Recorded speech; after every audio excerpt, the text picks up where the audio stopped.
RCMലേക്ക് കടന്നു വന്നത്. ഇന്ന് എൻ്റെ അമ്മ മരണപ്പെട്ടിട്ട് 23ാമത്തെ ദിവസമാണ്. എൻ്റെ അമ്മ മരിച്ചുപോയി. കഴിഞ്ഞ മാസം എനിക്ക് മീറ്റിങ്ങുകളിലൊന്നും പങ്കെടുക്കാൻ വേണ്ടി പറ്റിയില്ല. ഇന്ന് 23 ദിവസം തികഞ്ഞിരിക്കുന്നു എന്നുള്ളതാണ്.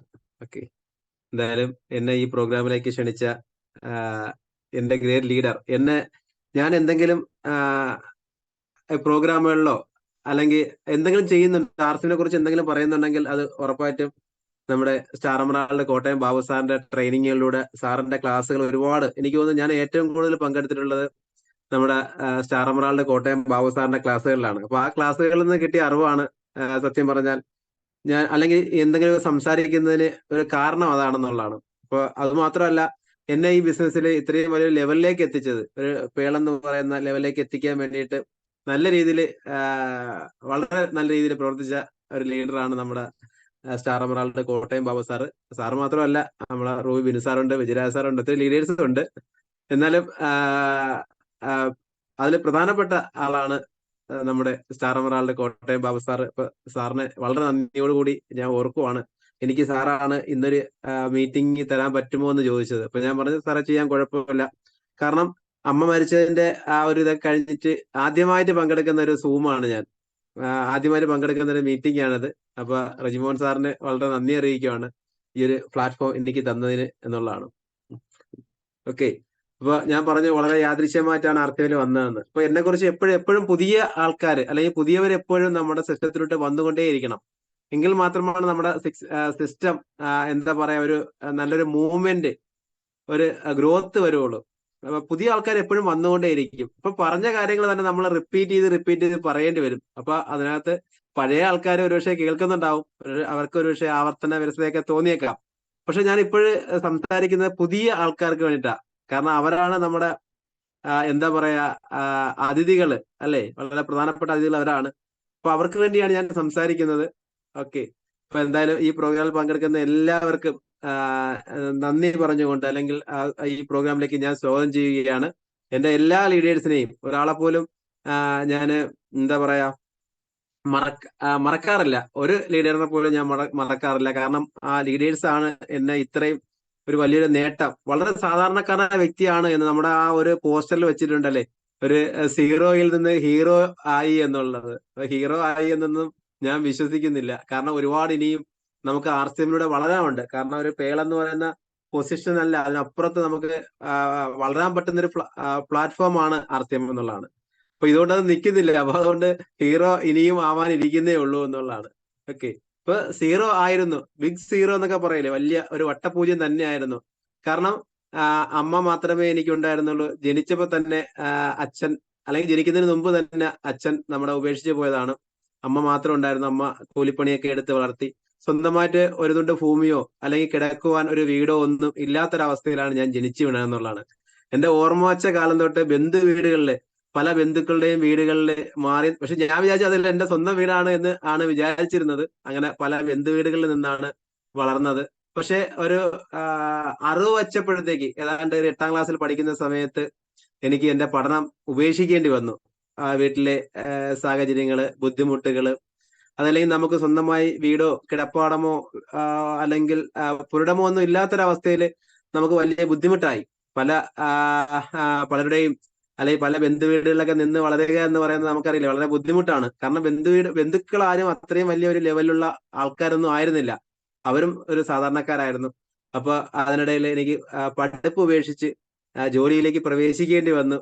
ഏറ്റെടുത്ത ജോലി കെട്ടിടപ്പണിയായിരുന്നു എന്നുള്ളതാണ്. ഒരു 13 വയസ്സുള്ള സമയത്ത് വെറും ഒരു കൊച്ചു ചെറിയൊരാള് കെട്ടിടപ്പണിക്ക് ഇറങ്ങേണ്ട ഒരു സാഹചര്യം ഉണ്ടായി. അങ്ങനെ ആ ജോലിയോടൊപ്പം അങ്ങനെ അപ്പോഴും ഒരു സംഭവം ഉണ്ടായി. അതുവരെ ഞാനും അമ്മയും ഒരുമിച്ചായിരുന്നു. പിന്നെ ഞാനും അമ്മയും സെപ്പറേറ്റ് ആയി. കാരണം ഒരു ബന്ധുവിന്റെ വീട്ടിൽ ഞാനും ഒരു ബന്ധുവിന്റെ വീട്ടിൽ അമ്മയും നിൽക്കേണ്ട അവസ്ഥയായി. അങ്ങനെ ഒരാളെ വീട്ടിൽ ഞാൻ നിന്നു, ഒരാളെ വീട്ടിൽ അമ്മയും നിന്നു. അങ്ങനെ വളർന്നു. പക്ഷെ അങ്ങനെ മുന്നോട്ട് പോയി. ആ ജോലി കിട്ടുന്ന പൈസ കൊണ്ട് പതിയെ പതിയെ ഒരു പുരുടം വാങ്ങണം, വസ്തു വാങ്ങണം എന്നൊക്കെ ഉദ്ദേശത്തോടു കൂടി നമ്മള് ഞാനും അമ്മയൊക്കെ ചേർന്നൊരു ഒരു 5 സെന്റ് പുരയിടം വാങ്ങി എന്നുള്ളതാണ്. പക്ഷെ അതില് താമസിച്ചു കൊണ്ട് വീണ്ടും ജോലിയെടുത്ത് വന്നു. ഏതാണ്ട് 22ാമത്തെ വയസ്സിൽ. ഞാൻ പറയുന്ന കാരണം ആർസിമാജ് റിലേറ്റ് ചെയ്ത് വരുന്ന കാര്യമാണെന്നുള്ളതാണ്. കാരണം എന്റെ 22ാമത്തെ വയസ്സ് തൊട്ട് എനിക്ക് ഒരു രോഗം പിടിപെട്ടു എന്നുള്ളതാണ്. അത് എന്റെ വലത് കണ്ണിന് ഒരു ചെറിയ ഒരു അസുഖം വന്നു. അസുഖം എന്ന് പറഞ്ഞാൽ ഒരു വ്രണമായിരുന്നു. പക്ഷെ അത് എനിക്കറിയില്ലായിരുന്നു. എനിക്ക് കണ്ണ് തുറക്കാൻ മേത്തൊരവസ്ഥ, വലത് കണ്ണ്. അപ്പൊ ഡോക്ടർമാരെ കാണാൻ വേണ്ടി ഞാൻ ആരംഭിച്ചു. അന്ന് മുതലാണ് 22ാമത്തെ വയസ്സ് തൊട്ടാണ് ഞാൻ അലോപ്പതി ഡോക്ടർമാരെ കാണാൻ വേണ്ടി തുടങ്ങിയത്. അതുവരെയുള്ള എന്റെ വിശ്വാസം ഇതായിരുന്നു: എന്ത് അസുഖം ഉണ്ടെങ്കിലും പ്രശ്നമില്ല, ഡോക്ടർമാരുണ്ട്, നമ്മുടെ കയ്യിൽ പൈസ ഉണ്ടെന്നുണ്ടെങ്കിൽ ഏത് അസുഖത്തെയും ചികിത്സിച്ച് മാറ്റാൻ പറ്റുമെന്നായിരുന്നു എൻ്റെ ഒരു വിശ്വാസം എന്നുള്ളതാണ്. അങ്ങനെ പതിയെ ഞാൻ ഡോക്ടർമാരെ കാണാൻ വേണ്ടി തുടങ്ങി. ആശുപത്രികളിൽ കയറി ഇറങ്ങി. പക്ഷെ അത് തുടക്കത്തിൽ ഒരു പാളിച്ച പറ്റിപ്പോയി. എന്താന്ന് വെച്ച് കഴിഞ്ഞാൽ ഡോക്ടർ പറയുന്ന രീതിയിലുള്ള വിശ്രമിക്കാനോ അതല്ലെങ്കിൽ ആ കൃത്യമായ മരുന്ന് കണ്ണിൽ വെച്ച് കെട്ടാനോ ഒന്നും പറ്റിയില്ല. കാരണം ജോലിക്ക് പോകണം, ജോലിക്ക് പോയാലേ പറ്റുള്ളൂ എന്നുള്ള അവസ്ഥയിൽ ആ കണ്ണ് കെട്ടിവെച്ച കണ്ണൊക്കെ അഴിച്ചിട്ട് ജോലിക്ക് പോകും. വൈകിട്ട് വീണ്ടും വന്ന് മരുന്ന് വെച്ച് കെട്ടുക എന്നൊരു ശീലമായിരുന്നു. പക്ഷെ ഓരോ മണിക്കൂർ ഇടവിട്ടും ആ കണ്ണിൽ മരുന്ന് വെച്ച് കെട്ടേണ്ട ഒരു അവസ്ഥ ഉണ്ടായിരുന്നു. അത് അങ്ങനെ നീണ്ടു പോയി. ആ വ്രണം ഉണങ്ങാത്തൊരവസ്ഥയായി. പിന്നെ ഹോസ്പിറ്റലിൽ പോകാതെ തന്നെ ഡോക്ടർ നിർദ്ദേശിച്ച മരുന്നുകൾ സ്വയം ഞാൻ ഉപയോഗിക്കാൻ വേണ്ടി തുടങ്ങി. അതില് വലിയൊരു നേട്ടം ഉണ്ടായി. എന്റെ രണ്ട് കണ്ണിന്റെയും കാഴ്ചശക്തി കുറഞ്ഞുപോയി. അതുപോലെ ഗ്ലാസ് ഒന്നും വെക്കാതെ ഞാൻ ജോലി ചെയ്തുകൊണ്ടിരുന്ന ഞാൻ പിന്നെ ഗ്ലാസ് വെച്ച് ജോലി ചെയ്യേണ്ട അവസ്ഥയിലേക്ക് പോയി. കാരണം ആ മരുന്ന് ഒരു കണ്ണിൽ മാത്രമേ ആ മരുന്ന് ഒഴിക്കാൻ പാടുള്ളായിരുന്നു. പക്ഷെ അത് ഞാൻ രണ്ട് കണ്ണിൽ ഒഴിക്കുന്ന ഒരു അവസ്ഥ വന്നു. അതിന്റെ ഫലമായിട്ടാണ് എന്ന് എനിക്ക് തോന്നുന്നു പതിയെ എന്റെ കണ്ണിന്റെ കാഴ്ചശക്തി കുറഞ്ഞു. ദൂരെയുള്ള ആൾക്കാരെ ഒന്നും കാണാൻ പറ്റാത്തൊരവസ്ഥയിൽ ഞാൻ ഗ്ലാസ് വെച്ചു. ഗ്ലാസ് വെച്ചുകൊണ്ട് കെട്ടിടപ്പണി ചെയ്ത്. പക്ഷെ ഭയങ്കര ബുദ്ധിമുട്ടായിരുന്നു. 4 വർഷക്കാലം ഞാൻ ഗ്ലാസ് വെച്ച് കെട്ടിടപ്പണി ചെയ്ത ഒരാളാണ്. പക്ഷെ കെട്ടിടപ്പണിക്ക് ഭയങ്കര ബുദ്ധിമുട്ടായ സമയത്താണ് ഞാൻ ഇത് എങ്ങനെയാണ് ഇതിനെ മാറ്റാൻ പറ്റുന്ന എന്ന രീതിയിൽ. അപ്പൊ ഒരുപാട് അപ്പോഴും ഞാൻ പല ഡോക്ടർമാരെയും കാണും. ഈ അസുഖമായിട്ട് ബന്ധപ്പെട്ട് ഞാൻ പോകാത്ത ഐ ഹോസ്പിറ്റലുകളിൽ, എനിക്കൊന്ന് കേരളത്തിലെ പല ആശുപത്രികളിലും പല പ്രഗത്ഭരായ ഡോക്ടർമാരെയൊക്കെ ഞാൻ പോയി കണ്ടിട്ടുണ്ട്. പക്ഷെ അവസാനമാണ് ലാസ്റ്റ് ഞാൻ എന്റെ കണ്ണിൽ ലാസിക് ട്രീറ്റ്മെന്റ്, അതായത് കണ്ണില് ഒരു എന്താ പറയാ, ഒരു ലേസർ നമ്മുടെ കണ്ണിലൊരു പതിപ്പിക്കുന്ന ഒരു രീതിയായിരുന്നു. പക്ഷെ ഡോക്ടർ എന്നോട് പറഞ്ഞത് അത് ചെയ്യണോന്ന് ചോദിച്ചു എന്റെ അടുത്ത്. കാരണം എന്തോ ഒരു പ്രശ്നം ഉണ്ടായിരുന്നു. പക്ഷെ ഞാൻ പറഞ്ഞു എനിക്ക് ചെയ്തേ പറ്റുള്ളൂ ഡോക്ടറെ. കാരണം എനിക്ക് ജോലിക്ക് പോകണമെന്നുണ്ടെങ്കിൽ ആ ട്രീറ്റ്മെന്റ് ചെയ്തേ പറ്റുള്ളൂ. അങ്ങനെ ഡോക്ടർക്ക് അരസമ്മതം ഉണ്ടായിരുന്നുള്ളൂ. പക്ഷെ എന്റെ ഒരു സമ്മതത്തോടു കൂടി തന്നെ ആ ഒരു ട്രീറ്റ്മെന്റ് നടത്തി. പക്ഷെ അപ്പോഴും ഞാൻ വിചാരിച്ചു ഞാൻ രക്ഷപ്പെട്ടു, ഇനിയിപ്പോ കണ്ണ് ഗ്ലാസ് വെക്കണ്ടല്ലോ, ജോലിക്കൊക്കെ ഇനി എന്നും പോവാം, എപ്പോഴും പോവാം, ജോലിയൊക്കെ ചെയ്യാമെന്നായിരുന്നു എന്റെ വിചാരം. പക്ഷെ അതിനിടയിൽ ആ ആ അസുഖത്തെ ഒന്ന് ഒതുക്കുന്നതിനിടയിൽ തന്നെ എനിക്ക് മറ്റൊരു അസുഖം പിടിപെട്ട് അലർജിയുടെ രൂപത്തിലാണ് വന്നത്. രാവിലെ മുതൽ തുമ്മല്, ചെറിയ ചെറിയ തുമ്മലിന് സ്റ്റാർട്ട് ചെയ്തതാണ്. ഒരു തുമ്മല് നിൽക്കാത്തൊരവസ്ഥയായി. വീണ്ടും വീണ്ടും ഞാൻ ആശുപത്രി കയറേണ്ട അവസ്ഥയായി. പക്ഷെ അപ്പോഴും ഈ അലർജി ആണെന്ന് ഞാൻ അറിയുന്നില്ല. ഡോക്ടറെ കാണുന്നു, ഈ അലർജിക്കുള്ള മരുന്ന് കഴിക്കുന്നു, മരുന്ന് കഴിക്കുമ്പോൾ മാറും, മരുന്ന് നിർത്തുമ്പോൾ വീണ്ടും വരും. അപ്പൊ വീണ്ടും പല പല ഡോക്ടർമാരെ കാണുന്നു. ഒരു ഡോക്ടറെ കാണുന്നു, അടുത്ത ഡോക്ടറെ കാണുന്നു. അപ്പൊ എന്റെ വിശ്വാസം എന്ന് പറഞ്ഞാൽ ഒരു ഡോക്ടറെ കണ്ടു അവർക്ക് അറിയത്തില്ല, അടുത്ത ഡോക്ടറെ കണ്ടാൽ മാറും. അങ്ങനെ ഒരുപാട് ഡോക്ടർമാരെ കണ്ടു. ലാസ്റ്റ് അലർജിയാണ്, അത് അലർജിയുടെ പ്രശ്നമാണ്, ഇതൊരിക്കലും മാറില്ല ഈ രോഗം. കാരണം ഈ അലർജി വന്ന ഒരാൾക്ക് മാറാറില്ല. അതുകൊണ്ട് മരണം വരെ നമ്മൾ അതിന് ഗുളിക കഴിക്കണം, മരുന്ന് കഴിക്കണം എന്നായി. അവസാനം വേറൊരു ഡോക്ടറെ കണ്ടു. അദ്ദേഹം എനിക്കൊരു നാസൽ സ്പ്രേ മൂക്കിലടിക്കാൻ വേണ്ടി കുറിച്ചു തന്നു. അങ്ങനെ ആ സ്പ്രേ ഉപയോഗിച്ച സമയത്ത് എനിക്ക് നല്ല രീതിയിലുള്ള ആ ഒരു തുമ്മലിന്റെ പ്രശ്നമൊക്കെ അങ്ങ് മാറി. പക്ഷെ നിർഭാഗ്യം എന്ന് പറയട്ടെ, ആ തുമ്മൽ കുറഞ്ഞു, പക്ഷെ കഫക്കെട്ടിലേക്ക് മാറുകയാണ് ചെയ്തത്. വളരെ പെട്ടെന്ന് തന്നെ നെഞ്ചിൽ കഫക്കെട്ടായി. പിന്നെ ആന്റിബയോട്ടിക് എടുക്കേണ്ട അവസ്ഥയായി. പിന്നെ അതിനോടൊപ്പം ആന്റിബയോട്ടിക് ആയി. പതിയെ പതിയെ വീണ്ടും ചുമ, നിർത്താതെയുള്ള ചുമ, കഫക്കെട്ട്, ചുമ. അതിനോടൊപ്പം തന്നെ പതിയെ ഞാൻ പിന്നെ ആ ശ്വാസം മുട്ടെന്ന് പറയുന്ന ആ ഒരു രോഗം എന്നെ പിടിപെട്ടു എന്നുള്ളതാണ്. അപ്പൊ തൊഴിൽ ദിനങ്ങൾ കുറയാൻ വേണ്ടി തുടങ്ങി. കാരണം എന്നും ജോലിക്ക് പോകാൻ പറ്റാത്ത അവസ്ഥ, കാലാവസ്ഥ മോശമായ ജോലിക്ക് പോകാൻ പറ്റില്ല. അതല്ലെങ്കിൽ മഴ പെയ്താല്, മഴയോ വെയിലോ എന്തോ ആയിക്കോട്ടെ, പൊടി, അങ്ങനെയുള്ള സമയത്തൊക്കെ ജോലിക്ക് പോയി കഴിഞ്ഞാൽ പിന്നെ എനിക്ക് ഒരാഴ്ച കഫക്കെട്ട് ശ്വാസം മുട്ടുമായിട്ട് ഞാൻ ഒന്നുകിൽ ഹോസ്പിറ്റലിൽ അഡ്മിറ്റ് ആവും, അല്ലെങ്കിൽ കയ്യിലെ ഞരമ്പുകളിൽ ഇഞ്ചക്ഷൻ എടുക്കുന്ന ഒരു അവസ്ഥ. വല്ലാത്തൊരവസ്ഥയായി. ഇപ്പൊ ചുരുക്കം പറഞ്ഞാൽ അതിനോടൊപ്പം എനിക്ക് മറ്റൊരു സംഭവം ഉണ്ടായിക്കൊണ്ടിരിക്കുവായിരുന്നു. കാരണം രോഗങ്ങൾ കൂടുന്നതനുസരിച്ച് എന്റെ കടവും വളരാൻ വേണ്ടി തുടങ്ങി. കാരണം ഞാൻ പറഞ്ഞു, നമ്മള് കടമെടുത്തും പലിശയ്ക്ക് എടുത്തൊക്കെയാണ് വസ്തു വാങ്ങിയത്. അതിനോടൊപ്പം ഈ രോഗങ്ങളുടെ പിടിപെട്ട സമയത്ത് എന്റെ താളം തെറ്റി എന്നുള്ളതാണ്. അപ്പൊ അമ്മയ്ക്ക് ജോലിക്കൊന്നും പോകാൻ പറ്റാത്ത അവസ്ഥയാണ്. അമ്മയ്ക്ക് കുറച്ച് പ്രായ കൂടുതലുണ്ടായിരുന്നു. അപ്പൊ ജോലിക്കൊന്നും പോകാൻ ചെറിയ കൂലിപ്പണിക്കൊക്കെ പോകുമെന്നുള്ള, കൂലിപ്പണി എന്ന് പറഞ്ഞാൽ ചെറിയ ചെറിയ കാര്യങ്ങളൊക്കെ ചെയ്യുന്നുള്ളേ ഉള്ളായിരുന്നു. അപ്പൊ അതുകൊണ്ട് മുന്നോട്ട് പോകാൻ പറ്റത്തില്ല. അപ്പൊ എനിക്ക് രോഗിയാവുന്നു. പക്ഷെ എന്റെ കടം പെരുവാൻ വേണ്ടി തുടങ്ങി, രോഗങ്ങളും വലുതാവാൻ വേണ്ടി തുടങ്ങി. അങ്ങനെ ഒടുവിൽ ശ്വാസം മുട്ടം എന്ന് പറയുന്ന ഒരു അസുഖത്തിലേക്ക് എത്തി. പക്ഷെ അതിനിടയിൽ എന്റെ കല്യാണം കഴിഞ്ഞു. കല്യാണം കഴിഞ്ഞതും ഞാൻ ഒരിക്കലും കല്യാണം കഴിക്കും അല്ലെങ്കിൽ കഴിക്കണമെന്ന് വിചാരിച്ചില്ല. പക്ഷെ അമ്മയുടെ നിർബന്ധമായിരുന്നു കല്യാണം കഴിക്കണമെന്നുള്ളത്. കാരണം എന്താണെന്ന് വെച്ച് കഴിഞ്ഞാല് അമ്മയ്ക്ക് പ്രായമായി വരുന്നു, പിന്നെ ഞാൻ മാത്രമേ ഉള്ളൂ. അപ്പൊ അമ്മയുടെ കാലം കഴിഞ്ഞാൽ പിന്നെ വേറെ ആരും എനിക്കില്ലല്ലോ. അപ്പൊ ആരെങ്കിലും ഒന്ന് ഏൽപ്പിച്ചിട്ട് പോകണ്ടേ അമ്മയ്ക്ക് മരിക്കുന്നതിന് മുമ്പ്. അതായിരുന്നു അമ്മയുടെ ലക്ഷ്യം. അപ്പൊ എങ്ങനെയും എന്നെ കൊണ്ടൊന്ന് കല്യാണം കഴിപ്പിക്കണം എന്നുള്ള ഒരു ചിന്തയായി. അങ്ങനെ ആണ് എന്നെ കൊണ്ട് കല്യാണം കഴിപ്പിക്കുന്നത്. പക്ഷെ കല്യാണം കഴിച്ചപ്പോഴും ഈ പറയുന്ന കണക്ക് വീടില്ല, സ്വന്തമായിട്ടൊരു വീട് വെച്ചിട്ടില്ല. പെരടം ഒരു 10 സെന്റ്, 5 സെന്റ് എന്നുള്ള 10 സെന്റ് വാങ്ങാൻ പറ്റി. 5 സെന്റ് കൊടുത്ത് 10 സെന്റ് വാങ്ങാൻ പറ്റി. പക്ഷെ അതിനകത്ത് വീടൊന്നും വെച്ചിട്ടില്ല. ഒരു ചെറിയ ഒരു വീടായിരുന്നു ഉണ്ടായിരുന്നു എന്നുള്ളതാണ്. അപ്പൊ ഈ അസുഖങ്ങളും പ്രശ്നങ്ങളും ഒരു കുട്ടി ജനിച്ചു. ചുരുക്കം പറഞ്ഞാല് ടെൻഷനോട് ടെൻഷൻ. കടം പെരുകിക്കൊണ്ടേയിരിക്കുന്നു, രോഗങ്ങൾ കൂടിക്കൊണ്ടേയിരിക്കുന്നു. രോഗം കൂടിയത് ഉടനെ അടുത്തതായിട്ട് എനിക്ക് വന്നൊരു അസുഖമായിരുന്നു മൈഗ്രെയിൻ എന്ന് പറയുന്ന ഒരു അസുഖം. അതായത് തലയിൽ 2 ചിറ്റികളെടുത്ത് അടിച്ചു പൊട്ടിക്കുന്ന കണക്കുള്ള വേദന, ഭയങ്കര പെയിൻ ആയിരുന്നു. അത് കുറെ നാൾ അതിന്റെ ട്രീറ്റ്മെന്റ് ഒക്കെ എടുത്തു. അവസാനം ഡോക്ടർ പറഞ്ഞു 6 മാസം ഗുളിക കഴിച്ചാൽ പിന്നെ 1 വർഷത്തേക്ക് മൈഗ്രെയിൻ വരത്തില്ല. അപ്പൊ ഞാൻ ചോദിച്ചു, ഡോക്ടർ ഇത് മാറത്തില്ലേ? ഇപ്പൊ ചുരുക്കം പറഞ്ഞാൽ എന്റെ ശ്വാസം മുട്ട് വന്നു, എനിക്കത് മാറുന്നില്ല. കഫക്കെട്ട് വരുന്നു, അലർജി വരുന്നു, അത് മാറത്തില്ല. അത് ജീവിതകാലം മൊത്തം ഞാൻ ചുമന്നുകൊണ്ട് നടക്കണം. കാരണം ജീവിതകാലം മൊത്തം മരുന്ന് കഴിച്ചെങ്കിൽ മാത്രമേ എനിക്ക് മുന്നോട്ട് പോകാൻ വേണ്ടി പറ്റൂ. അതിനോടൊപ്പമാണ് അടുത്ത മൈഗ്രെയിൻ എന്ന് പറയുന്ന രോഗം. അപ്പൊ അതും ഡോക്ടർ പറയുവാണ് ഇതിന്റെയും പ്രത്യേകത എന്താണ്, 6 മാസം മരുന്ന് കഴിച്ചാൽ 1 വർഷത്തേക്ക് വരത്തില്ല, അത് കഴിഞ്ഞ് വീണ്ടും മരുന്ന് കഴിക്കണം. അപ്പൊ ഞാൻ ചോദിച്ചു, ഡോക്ടറെ ഈ അസുഖം മാറ്റാൻ പറ്റില്ലേ? അപ്പോഴാണ് ഡോക്ടർ ഈ അസുഖവും മാറില്ല, ഇത് എനിക്ക് മരണം വരെ എന്റെ കൂടെ കാണും. വീണ്ടും ടെൻഷനായി, ബി പി കൂടി. ബി പി 150 100ലേക്ക് ബി പി കൂടി. ഇപ്പൊ ബി പി നമുക്കറിയാലോ, ബി പി വന്നു കഴിഞ്ഞാലും ഇതാണ് പ്രശ്നം. ചികിത്സിച്ച് മാറ്റാനൊന്നും പറ്റത്തില്ല. മരുന്ന് കഴിച്ച് കൺട്രോൾ ചെയ്യാൻ വേണ്ടി പറ്റുമെന്നുള്ളേ ഉള്ളൂ, മരുന്ന് നിർത്താനും പറ്റില്ല. അപ്പൊ അതും എനിക്കറിയാം വലിയൊരു അവസ്ഥയാണെന്നുള്ളതാണ്. ബി പി കൂടി, അടുത്തായിട്ട് കൊളസ്ട്രോൾ കൂടി. ഇപ്പൊ ചുരുക്കം പറഞ്ഞു കഴിഞ്ഞാല് ഞാൻ വല്ലാത്തൊരു വിഷമ സന്ധിയായി. എന്റെ കടങ്ങൾ, അതിനിടയിൽ എനിക്കൊരു ചെറിയ വീട് വെക്കാൻ വേണ്ടിയിട്ടൊരു പഞ്ചായത്തിൽ നിന്ന് ഒരു വീടിന് അനുവദിച്ചു. വീട് വയ്ക്കാൻ ശ്രമിച്ചു. പക്ഷെ വീടിന്റെ പണി പൂർത്തിയായതുമല്ല, കടം വീണ്ടും ഇരട്ടിയിലേക്ക് കുതിക്കുകയാണ് ചെയ്തതെന്നുള്ളതാണ്. അപ്പൊ ആ സമയത്താണ് ഞാൻ RCM പരിചയപ്പെട്ടത്. RCM പരിചയപ്പെട്ട സമയത്ത് ഒരിക്കലും ഞാൻ RCMല് പിന്നെ ഒരു എന്നെ ആരെങ്കിലും ക്ഷണിച്ചിട്ടോ അല്ലെങ്കിൽ വിളിച്ചിട്ടോ അല്ല ഞാൻ RCM പോയ ഒരാളല്ല. ഒരു ഒരു പ്രോഗ്രാം നടക്കുന്നതിനിടെ ഞാൻ അങ്ങോട്ട് ചെന്ന് കയറുകയായിരുന്നു, എന്താണെന്ന് അറിയാൻ വേണ്ടി കയറി. അപ്പൊ അവിടെ ഒരു സൗജന്യ ബോഡി സ്കാനിങ് ഉണ്ട്, ആരോഗ്യ ബോധവൽക്കരണ ക്ലാസ് ഉണ്ടെന്ന് അറിഞ്ഞപ്പോഴത്തേക്ക് ഞാൻ ഇങ്ങനെ അന്വേഷിച്ച് കിടക്കുവാണല്ലോ.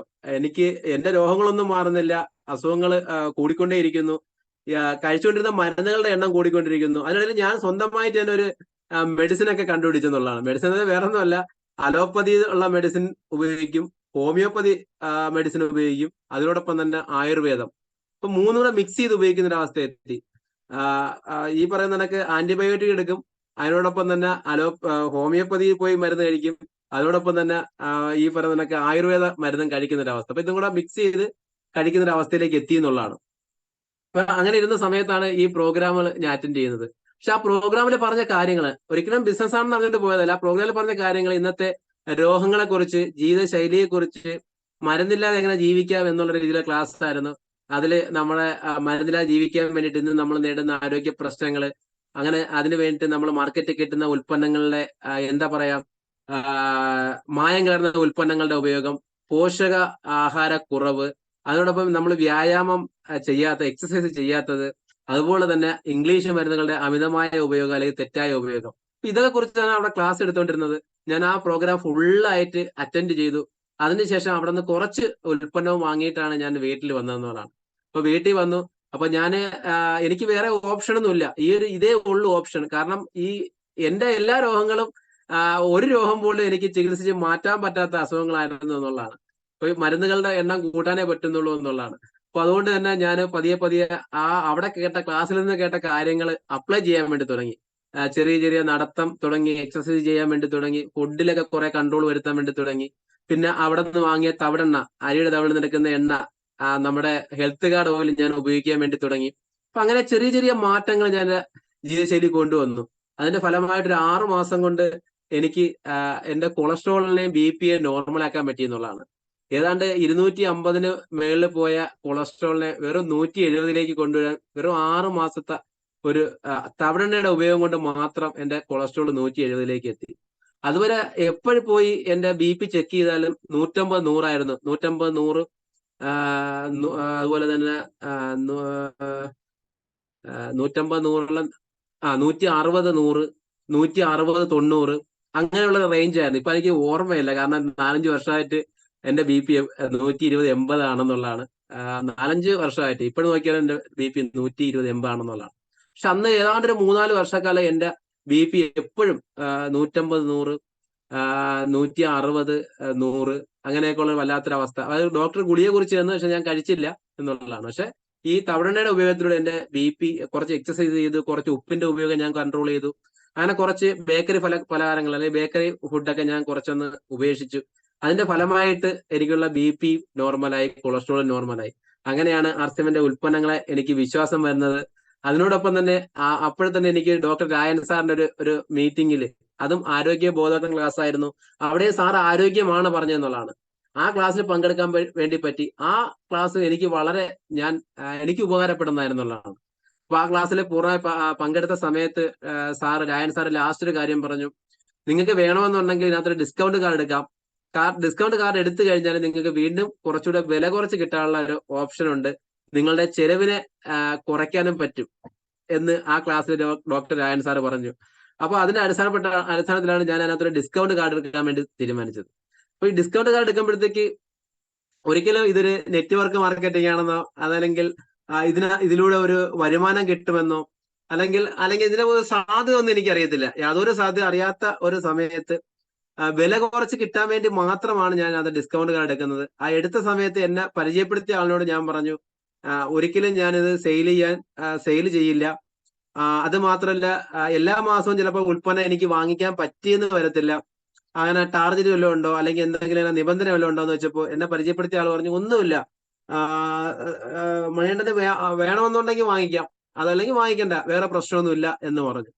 പക്ഷെ ഈ ഉൽപ്പന്നങ്ങളുടെ സ്ഥിരമായ ഉപയോഗം, അല്ലെങ്കിൽ ഇതിന് എനിക്ക് കിട്ടിയ ആരോഗ്യപരമായ നേട്ടങ്ങൾ ഒക്കെ മനസ്സിലായപ്പോൾ എന്തുകൊണ്ട് എനിക്കിത് മറ്റുള്ളവരിലേക്ക് ഒന്ന് ഷെയർ ചെയ്തുകൂടാ. മറ്റുള്ളവരെന്ന് ഉദ്ദേശിച്ച വേറെ ആരുമല്ല, എനിക്ക് പ്രിയപ്പെട്ടവര്, എനിക്ക് വേണ്ടപ്പെട്ട ആൾക്കാര്, എന്റെ ബന്ധുക്കള്, അപ്പൊ അവരിലേക്ക് ഇത് എത്തിക്കണം എന്നൊരു ആഗ്രഹം ഉണ്ടായി. അതിനോടൊപ്പം മറ്റൊരു ലക്ഷ്യം ഉണ്ടായിരുന്നു. അങ്ങനെ എത്തിക്കുമ്പോൾ ഇതിനോട് കിട്ടുന്ന ഒരു MRP DPയിൽ കിട്ടുന്ന ഒരു ചെറിയ ഒരു ലാഭം, അപ്പൊ അത് എന്നെ ഒരു വല്ലാതെ ആകർഷിച്ചു. കാരണം ഞാൻ ഇതെല്ലാം രണ്ടറ്റം കൂട്ടിമുട്ടിക്കാൻ വേണ്ടി പെടാപ്പാട് പെടുന്നു. ഇഷ്ടം പോലെ ധാരാളക്കണക്കിന് പലിശയ്ക്ക് പണം എടുത്തിട്ടുണ്ട്, അതിന്റെ പലിശ കൊടുക്കാൻ വേണ്ടി കഷ്ടപ്പെടുന്നു. അങ്ങനെയൊക്കെയുള്ള സമയത്ത് ഒരു അധിക വരുമാനം, ഇപ്പൊ ജോലി ചെയ്യുന്നതോടൊപ്പം വൈകുന്നേരങ്ങളിൽ ഇപ്പൊ വൈഫിന് വീടിനടുത്തുള്ള ചെറിയൊരു സ്കൂളില് ഒരു കമ്പ്യൂട്ടർ ടീച്ചറായിട്ട് വർക്ക് ചെയ്യുവാണ്. ഞാൻ കെട്ടിടപ്പണിക്കും പോകുന്നുണ്ട്. അതിനോടൊപ്പം ഒരു എക്സ്ട്രാ വരുമാനം കിട്ടാൻ വേണ്ടി ഒരു സെയിൽ ചെയ്യുക എന്നുള്ളതായിരുന്നു. ഒരു 50-100 രൂപ ഒരു ദിവസം എക്സ്ട്രാ ഉണ്ടാക്കണം എന്ന ആഗ്രഹത്തോടു കൂടിയാണ് സെയില് ഞാൻ സ്റ്റാർട്ട് ചെയ്തത്. സെയില് സ്റ്റാർട്ട് ചെയ്തു, ധാരാളം പേരിലേക്ക് പ്രോഡക്റ്റ് എത്തിക്കാൻ പറ്റി. രാവിലെ ഞാനും വൈഫോടെ പ്ലാൻ ചെയ്യും, എവിടെയൊക്കെയാണ് ഉൽപ്പന്നങ്ങൾ എത്തിക്കേണ്ടത്, ഇന്ന് ആരെ കാണണം. ഇതെല്ലാം കാണാൻ നമ്മുടെ ബന്ധുക്കളെയോ പരിചയക്കാരെയോ അറിയാവുന്ന ആൾക്കാരെയാണ്. അപ്പൊ അവരെയൊക്കെ ഒന്ന് കണ്ടിട്ട് അവരെയൊക്കെ ഒന്ന് കാണണം. അപ്പൊ വൈകിട്ട് ഞാൻ ജോലി കഴിഞ്ഞ് വരും, വൈഫ് കമ്പ്യൂട്ടർ സ്കൂളിൽ പോയിട്ട് വരും. അപ്പൊ അന്ന് എനിക്ക് ഇളയ മോള് ഒക്കെ ഏതാണ്ട് 1.5 വയസ്സ് പ്രായമുണ്ട്. 1.5 വയസ്സ് ഉണ്ട് എന്റെ. 1.5 വയസ്സാണോ 6 മാസമാണോ എന്ന് അറിയാൻ വയ്യ. ഓക്കെ, ആ സമയത്ത് ഇപ്പം 7 വർഷം, മോക്ക് 8, 1 വയസ്സ്. മോക്ക് 8 വയസ്സായി. ഞാൻ ആർസിഎമ്മിൽ വന്നിട്ട് 7 വർഷം പൂർത്തിയാകാൻ വേണ്ടി പോകുന്നു. അപ്പൊ ഏതാണ്ട് മോക്ക് 1 വയസ്സോ 1.5 വയസ്സിനകത്തേ ഉള്ളൂ. അപ്പൊ മോള് വീട്ടിൽ നിൽക്കില്ല. അപ്പൊ മോളെ എടുക്കുന്നു, ഞാനും വൈഫും കൂടെ എന്റെ ബൈക്കിൽ സാധനം വെച്ച് കെട്ടി 1-2 വീടുകളിൽ രാത്രി പോകും. രാത്രി പോയി തിരിച്ചു വരുമ്പോ 12 മണി 10 മണി 11 മണിയൊക്കെ ആവും രാത്രി. ചിലപ്പോൾ ഒരു വീട്ടിൽ പോകും, ചിലപ്പോൾ 2 വീട്ടിൽ പോകും. അപ്പൊ അങ്ങനെ പോകുന്നു. അപ്പൊ ഞാൻ അറിയാതെ തന്നെ നമുക്ക് എല്ലാ മാസവും 5000 PV 10,000 PV ഒക്കെ ചെയ്യുന്നൊരു അവസ്ഥയുണ്ടായി. ആ സമയത്താണ് എന്റെ ലീഡേഴ്സ് ഒക്കെ എന്നെ ശ്രദ്ധിക്കുകയും എന്നെ വിളിക്കുകയും എനിക്ക് വേണ്ടുന്ന മോട്ടിവേഷൻ തരികയും ഒക്കെ ചെയ്തു. അപ്പൊ എന്നോട് ലീഡേഴ്സ് എല്ലാം പറഞ്ഞു, ഇതല്ല ഇതിനകത്തുള്ളത്, ഇതിനകത്ത് ഒരു വരുമാനം കൂടുതൽ കിട്ടാനുള്ള സാധ്യതയുണ്ട്, നെറ്റ്വർക്ക് ആണ് എന്നൊക്കെ പറയുകയും എന്നെ ഓരോ മീറ്റിങ്ങുകളിലൊക്കെ ക്ഷണിക്കാൻ വേണ്ടി തുടങ്ങി. പക്ഷെ ഞാൻ മീറ്റിങ്ങുകളൊക്കെ പോകുന്ന സമയത്ത് ഞാൻ പോയത് ഉൽപ്പന്നങ്ങളെ ക്വാളിറ്റിയെ കുറിച്ച് പഠിക്കാനായിരുന്നു. കാരണം ഈ ഉൽപ്പന്നങ്ങൾ എങ്ങനെ എനിക്ക് ആൾക്കാരിലേക്ക് എത്തിക്കാം, അപ്പൊ എന്ത് പറഞ്ഞിട്ടാണ് നമുക്ക് ഇത് ഈ ഉൽപ്പന്നങ്ങൾ വിൽക്കാൻ വേണ്ടി പറ്റുന്നത്, അപ്പൊ അതിന്റെ ഗുണമേന്മ, വില വ്യത്യാസം, ഇതൊക്കെ പഠിക്കാൻ വേണ്ടിയിട്ട് മാത്രമാണ് ഞാൻ പ്രോഗ്രാമിൽ പങ്കെടുത്തത്. അവിടെ അല്ലാതെ നെറ്റ്വർക്ക് ചെയ്യാനോ അല്ലെങ്കിൽ ബിസിനസ് ചെയ്യാനോ ഒന്നുമല്ല. എനിക്കിത് കസ്റ്റമറിലേക്ക് എത്തിക്കണമെന്നുണ്ടെങ്കിൽ ഈ ഉൽപ്പന്നത്തിന്റെ ഗുണമേന്മ മനസ്സിലാക്കി കൊടുക്കണം. അത് കസ്റ്റമർ ഉപയോഗിച്ചാൽ കിട്ടുന്ന ബെനിഫിറ്റ് എന്താണെന്ന് മനസ്സിലാക്കണം. അതിനോടൊപ്പം അവരുടെ ചെലവിനെ എങ്ങനെ കുറയ്ക്കാം എന്നുകൂടി അവരെ ഒന്ന് ബോധ്യപ്പെടുത്തി കൊടുക്കണം. അപ്പൊ അതിനുവേണ്ടിയാണ് ഞാൻ മീറ്റിംഗിൽ പങ്കെടുത്തത്. അവിടെ വെച്ച് മണികണ്ഠൻ എന്തിനാണ് RCMൽ ജോയിൻ ചെയ്യുന്നത് മൂർത്തി സാറും ഒക്കെ ചോദിക്കുന്ന സമയത്ത് ഞാൻ പറയും, എനിക്ക് ആരോഗ്യം കിട്ടാൻ വേണ്ടിയിട്ടാണ് ഞാൻ RCMൽ ജോയിൻ ചെയ്യുന്നത്, വരുമാനം എനിക്ക് ആവശ്യമില്ല എന്നാണ് തുടക്കകാലത്ത് ഞാൻ പറഞ്ഞുകൊണ്ടിരുന്നത് എന്നുള്ളതാണ്. പക്ഷെ പതിയെ പതിയെ RCMനെ കുറിച്ച് മനസ്സിലാക്കാനും പഠിക്കുവാനും ശ്രമിച്ചു. മീറ്റിംഗിൽ പങ്കെടുത്തു. ആ സമയത്തെല്ലാം ഞാൻ പാർട്ട് ടൈമർ ആയിരുന്നു എന്നുള്ളതാണ്. കാരണം എന്റെ ജോലിയോടൊപ്പം ആ ജോലിയിൽ നിന്ന് അവധി കിട്ടുന്ന സമയത്തോ അല്ലെങ്കിൽ വല്ലപ്പോഴ ഒരിക്കൽ അവധി എടുത്തിട്ടൊക്കെയാണ് ഞാൻ അന്ന് മീറ്റിംഗിൽ പങ്കെടുത്തു. വൈഫിനെ ആദ്യ കാലഘട്ടത്തിൽ ഞാൻ മാത്രമായിരുന്നു മീറ്റിംഗിൽ പങ്കെടുത്തിരുന്നത്. വൈഫിനെ കൊണ്ടുപോകത്തില്ലായിരുന്നു. പിന്നെ പതിയെ പതിയെ ഞാനും എന്റെ വൈഫും കൂടെ പങ്കെടുക്കാൻ വേണ്ടി തുടങ്ങി. അപ്പൊ പങ്കെടുക്കുന്നതിന്റെ കാരണം ഇതൊരു ഫാമിലി ബിസിനസ് ആണെന്ന് മീറ്റിങ്ങുകളിലൊക്കെ ലീഡേഴ്സ് പറഞ്ഞു കേട്ടിട്ടുണ്ട്. പറയും ഇങ്ങനെ, ഫാമിലി ബിസിനസ് ആണെന്ന്. അപ്പോൾ ഉറപ്പായിട്ട് എന്നെ ഒന്ന് സപ്പോർട്ട് ചെയ്യാനും പ്രോഡക്റ്റ് ഒക്കെ എത്തിക്കാൻ വേണ്ടിയിട്ട് ഞാൻ വൈഫിനെയും കൂട്ടി ഞാനും വൈഫും കൂടെയാണ് മീറ്റിംഗിൽ പങ്കെടുക്കാൻ വേണ്ടി തുടങ്ങി. അങ്ങനെയാണ് നമ്മുടെ ബിസിനസ് തുടങ്ങി. പതിയെ പതിയെ നമ്മുടെ ബിസിനസ് വളരാൻ വേണ്ടി തുടങ്ങി. കുറെ പേര് ഞാൻ എന്റെ പവർ ലൈനിൽ കൊണ്ടുവന്നു. അതിൽ 1-2 പേരൊക്കെ ആക്റ്റീവ് ആയപ്പോഴാണ് എനിക്ക് മനസ്സിലായത്, ഇനി ഒരു സെക്കൻഡ് സൈഡ് ഓപ്പൺ ചെയ്യണമെങ്കിൽ മാത്രമേ നമുക്ക് വരുമാനം കൂടുതൽ കിട്ടുള്ളൂ എന്ന് മനസ്സിലാക്കുകയും അങ്ങനെ ഞാൻ സെക്കൻഡ് സൈഡ് ഓപ്പൺ ചെയ്തു. അങ്ങനെ പതിയെ പതിയെ ബിസിനസ് മുന്നോട്ട് പോയി. പക്ഷെ ആദ്യത്തെ എനിക്ക് തോന്നുന്നു ഞാൻ ഒരു വിന്നറൊക്കെ വന്നതിന് ശേഷം വളരെ പെട്ടെന്ന് ഞാൻ അങ്ങ് ബിഗിനറിലോട്ട് സ്റ്റാർട്ടിലോട്ട് പോയെന്നുള്ളതാണ്. വിന്നറും ഒക്കെ വന്നതിന് ശേഷം പെട്ടെന്ന് തന്നെ ബിസിനസ് താഴോട്ട് പോയി. പിന്നെയും പതിയെ പതിയെ പതിയെ ബിസിനസ് കയറി വരും, വീണ്ടും താഴോട്ട് പോകും, വീണ്ടും പതുക്കെ കയറി വരും, വീണ്ടും താഴോട്ട് പോകും. ഏതാണ്ട് എനിക്ക് തോന്നുന്നൊരു 3 വർഷക്കാലം അങ്ങനെ തന്നെ ആയിരുന്നു. 3 വർഷം കൊണ്ട് എനിക്ക് തോന്നുന്നു ഞാനൊരു വിന്നറോ ഒക്കെ എത്താൻ വേണ്ടി പറ്റുള്ളൂ എന്നുള്ളതാണ്. പക്ഷെ ആ സമയത്താണ് ലോകത്തിലുള്ള എല്ലാവരെയും ചതിച്ചുകൊണ്ട് അല്ലെങ്കിൽ കഷ്ടത്തിലായിക്കൊണ്ട് നമ്മുടെ കൊറോണ വരുന്നത്. പക്ഷെ ആ കൊറോണ എനിക്ക് വലിയ അനുഗ്രഹമായി മാറി എന്നുള്ളതാണ്. കാരണം RCMലൂടെ വളരെ പെട്ടെന്ന് വളരുവാൻ എനിക്ക് സാധിച്ചു എന്നുള്ളതാണ്. ആ സമയത്ത് എന്റെ ബിസിനസ് വളരെ പെട്ടെന്ന് ഫാസ്റ്റായിട്ട് വളർന്നു. ഞാൻ സ്റ്റാറായി. പിന്നെ ഓരോ മാസങ്ങളിലും സ്റ്റാർ ഗോൾഡായി, പ്ലാറ്റിനമായി, സ്റ്റാർ പ്ലാറ്റിനമായി, പേളായി, അതെല്ലാം ഫാസ്റ്റ് ആയിട്ടായിരുന്നു വളർന്നുകൊണ്ടിരുന്നത് എന്നുള്ളതാണ്. അപ്പൊ വളരെ ശക്തരായ, എന്നെക്കാട്ടും കഴിവുള്ള ധാരാളം ടീം ലീഡേഴ്സ് എന്റെ കൂടെ അസോസിയേറ്റ് ചെയ്ത് പ്രവർത്തിക്കാൻ വേണ്ടി തുടങ്ങി. അവരെ എന്നോടൊപ്പം കണക്ട് ചെയ്ത് നിർത്താതെ എന്റെ ലീഡേഴ്സുമായിട്ട് ഞാൻ കണക്ട് ചെയ്യുകയും സിസ്റ്റമായിട്ട് ബന്ധിപ്പിക്കുകയും ചെയ്തതിന്റെ ഫലമായിട്ട് അവര് സീരിയസ് ആയി. അങ്ങനെയാണ് RCMൽ ടെക്നിക്കൽ അച്ചീവർ എന്ന് പറയുന്ന ഒരു പൊസിഷനിൽ എത്താൻ വേണ്ടി പറ്റി. എത്തിയെന്ന് മാത്രമല്ല, എത്തിയതിനു ശേഷം ഇതുവരെ ആ ലെവലിൽ താഴോട്ട് പോയിട്ടില്ല എന്നുള്ളതാണ്. വളരെ അഭിമാനത്തോടെ എനിക്ക് പറയാൻ വേണ്ടി പറ്റും. ഞാൻ RCMൽ ടെക്നിക്കൽ അച്ചീവർ ആയതിനു ശേഷം, പേള ആയതിനു ശേഷം ആ ഒരു ലെവലിൽ താഴോട്ട് പോകാതെ ഇപ്പോ ഈ മാസത്തെ സ്റ്റേറ്റ്മെന്റ് വന്നു. ഞാൻ പറഞ്ഞു, കഴിഞ്ഞ മാസം 14-ാം തീയതി എന്റെ പ്രിയപ്പെട്ട മാതാവ് മരണപ്പെട്ടു പോയി. ഒരു മാസം എനിക്ക് യാതൊരുവിധ വർക്കും ചെയ്യാൻ പറ്റാത്തൊരവസ്ഥ. RCMൽ പോലും ഒരു വർക്കും ചെയ്തില്ല. അമ്മയോടൊപ്പം ഹോസ്പിറ്റലിൽ ഉണ്ടായിരുന്നു. പിന്നെ അതിന്റെയൊക്കെ ചടങ്ങും കാര്യങ്ങളായിട്ട് നിൽക്കുമായിരുന്നു. പക്ഷെ എന്നിട്ടും എന്റെ അക്കൗണ്ടിൽ എനിക്ക് വന്ന തുകയെന്ന് പറഞ്ഞാല് 1,73,000 രൂപയ്ക്ക് മുകളിൽ, ഏതാണ്ട് 1,74,000 രൂപയോളം അടുപ്പിച്ചു വന്നെന്നുള്ളതാണ്. ജീവിതത്തിൽ ആദ്യമായിട്ടാണ് എനിക്ക് ഇത്രയും വലിയൊരു എമൗണ്ട് എന്റെ അക്കൗണ്ടിൽ വരുന്നത്. കഴിഞ്ഞ ഒരു മാസം ഞാൻ ഒരു വർക്കും ചെയ്തില്ല, എന്നിട്ട് പോലും എന്റെ അക്കൗണ്ടിൽ മുൻകാലങ്ങളിൽ ചെയ്തതിന്റെ ഫലമായിട്ട് വന്നു എന്നുള്ളതാണ്. അത് മാത്രമല്ല, എനിക്കറിയാം, ഞാൻ കടത്തിൽ RCMൽ ജോയിൻ ചെയ്യുന്ന സമയത്ത് ഏതാണ്ട് എനിക്ക് 5 ലക്ഷം രൂപ കടമുള്ള സമയത്താണ് ജോയിൻ ചെയ്യുന്നത്. എന്റെ വീടിന്റെ പണി പൂർത്തിയാക്കിയിട്ടില്ല, എനിക്ക് ഒരുപിടി രോഗങ്ങളാണ്. ആ സമയത്ത് RCMൽ ജോയിൻ ചെയ്ത ഞാൻ എല്ലാ കടവും, 1 രൂപ പോലും കടമില്ലാത്ത അവസ്ഥയിലാണ് ഇന്ന് ജീവിക്കുന്നത്. ഒന്ന്. രണ്ടാമത്തെ കാര്യം, ഒരു അസുഖത്തിന് പോലും ഒരു മരുന്ന് പോലും ഞാനിന്ന് കഴിക്കുന്നില്ല.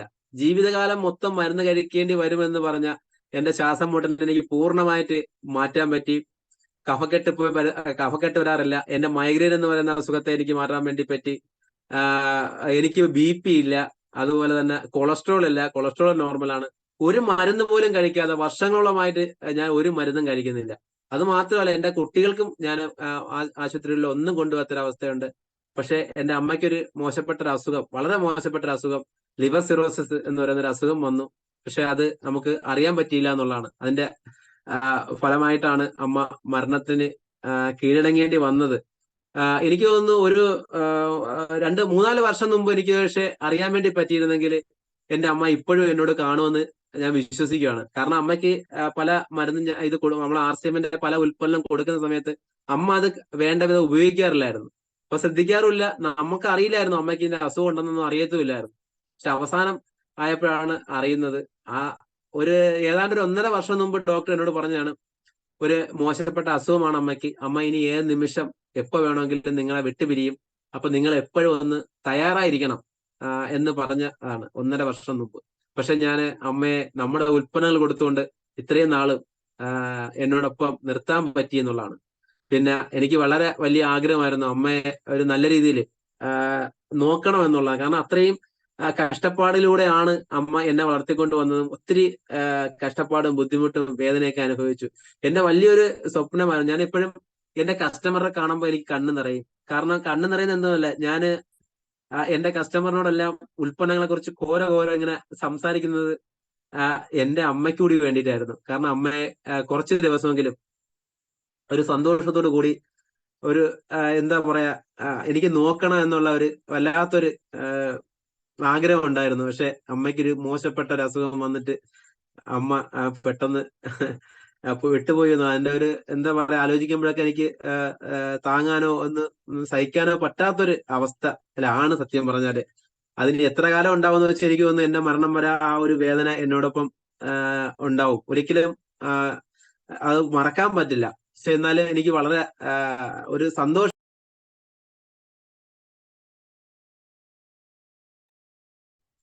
സാറേ കേൾക്കുന്നുണ്ടോ സാറേ? എനിക്കൊരു കോള് വന്നു സാറേ.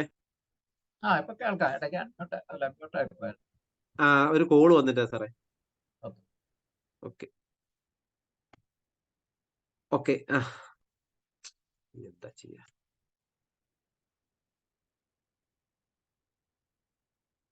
സാറേ എന്നെ കാണുന്നുണ്ടോ സാറേ? ഹലോ, കാണുന്നില്ലല്ലേ? മാഡത്തിന്റെ ഫോട്ടോ ഒരു മിനിറ്റ് സാറേ, ഇത് കോള് വന്നപ്പോഴത്തേക്ക് വീണയുടെ ഫോണായിരുന്നു കേട്ടോ, അതാണ്. സോറി.